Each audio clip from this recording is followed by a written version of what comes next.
You're hearing Focus with Paul W. Smith on 760 WJR, where Michigan comes to talk. Well, hopefully soon we'll be through with all of this talk and be talking about things we need to get done to make America great again. But we're not done. So we'll keep talking about this until we are. What we're talking about now is the fact that former and soon-to-be, once again, President Donald Trump still has the Stormy Daniels thing. They were going to sentence him, or maybe they still are going to sentence him January 10th, but the judge has wisely put forward the fact that there's going to be no jail time, nor should there be. We also had Mike Johnson elected, but it was a squeaker. Let's talk to an expert in the area, Professor Dave Dulio, Director of the Center for Civic Engagement and Political Science at Oakland University. Happy New Year, Professor. Thanks for coming back to help us make sense of all of this. Happy New Year, Paul W. Thanks for having me back. It's always our pleasure, sir.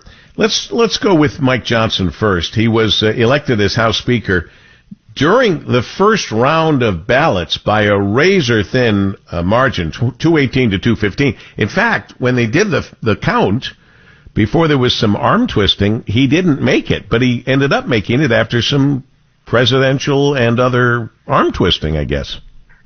He sure did, and he won by the smallest of margins. 218 votes is what he needed, and then that's what he got.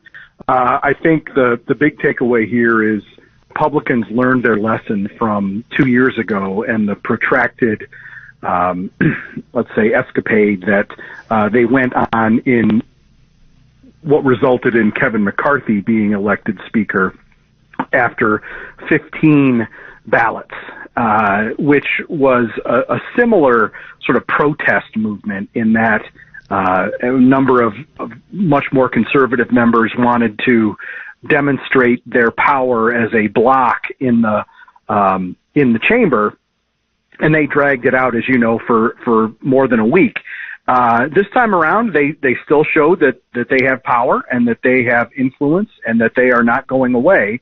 But rather than waste a bunch of time and really sort of embarrass the caucus, you know, they showed that, as I said, that they have power and influence, and yet they were willing to sort of back off at this point and get us to the point where Johnson is Speaker, which was going to be the result all along anyway. Well, I don't know what influence this was. I used to love having Speaker Newt Gingrich on my show. Did it for years, obviously, when he was out there and popular. And he went right on Fox and said that these people who are hemming and hawing are complete idiots and making themselves look foolish by doing what they were doing before they came back around and gave their vote for Mike Johnson. And that was pretty strong, I thought, internally with the party. Yeah, I saw those same comments and had much the same reaction that, Newt Gingrich at when he, in his heyday, was the best in the business. And he certainly has views on the topic, and strong views for that matter, and knows something about running the House of Representatives, right? So if there's anybody who would know, it's him, who can sort of dissect this situation. I think that, as I said, it was there was no other outcome than Johnson being chosen at some point. And I think that they did themselves a favor by being able to move past it and make sure that piece of business was done, so that we could get to, frankly, a day like today, where in about half an hour, the electoral votes from the 2024 election are going to be counted in the House chamber. And we wouldn't have been able to do that had a speaker not been in place. Absolutely right. And isn't it fascinating that because she's vice president, believe it or not still, Kamala Harris will oversee the procedure?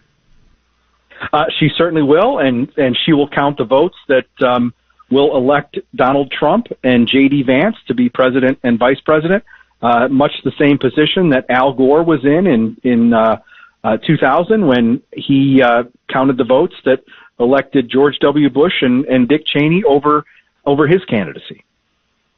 Now, you never know, with Biden being searching so hard for some kind of a good legacy that he doesn't have, maybe he'll send down word to his vice president that she shouldn't let the vote go through. You never know with what Biden's... That would be the irony of ironies, I think. Well, we're getting the irony of ironies with this befuddled man who wants to align himself for us to think of him the same way we thought of President Jimmy Carter, who we lost at 100. I was not a big fan of his presidency, but he was, having talked to him a million times over the years, he was an honest, straightforward man. There wasn't a corrupt bone in his body, and I'm sorry, with our current president, I'm not sure there's a bone in his body that isn't corrupt. You know, it'll be interesting to see how history treats the Biden presidency. As you know, with former President Carter, his presidency is still not looked upon very favorably, but his post-presidency work very much is in his work with Habitat for Humanity and other charitable organizations. But, you know, history does tend to treat presidents a little better the further away from their term that we get. And I'll be fascinated to see how the historians assess the Biden presidency here in 20 years or so. Me too. On to the other big story. The judge presiding over the hush money case against President-elect Donald Trump, end of the week, denied the bid to dismiss the case. He said he's going to sentence him on January 10th, which is just 10 days before his inauguration as the president again, this time 47. And he's made it pretty clear that the president will not be incarcerated, which is sensible. But when do we get past all this so that we can really work on moving forward and truly working toward making America great again? Well, I think this is part of it, and you know, this is going to have to, if the judge wasn't going to dismiss the case, which I think would have been a tough move for him politically. I think that this is the maybe sort of next best outcome for the country, right? Where he, as you say, he's not going to get any jail time. He's not going to have to pay a fine. He's not going to. It's pretty much a slap on the wrist, right? But I guess my point is, let's get it over with. Let's get it done with. Move past it. It's sort of a blip 10 days before the inauguration. And then once Inauguration Day comes, you know, the Trump administration, they hope, will just sort of hit the ground running and start in on their agenda. I do think that the president is unlikely to exhaust all of his or he's not likely to give up his appeals, right? I think that he will keep those going for to see where those take him. Well, and as a reminder for those keeping score, this will count for 34 of the counts that the Democrats like to keep bringing up that he's been found guilty by a jury of his peers. This takes away 34 counts of falsifying business records with the intent to defraud. I haven't kept track of how much else is out there, but the sooner we get through it and the sooner we get back to moving forward as a country, the better off we will be. Director of the Center for Civic Engagement and Political Science at Oakland University, Professor Dave Dulio, always appreciate your expertise. Thanks for sharing it with us. Thank you, Paul W. We continue in focus on WJR as we approach 1243.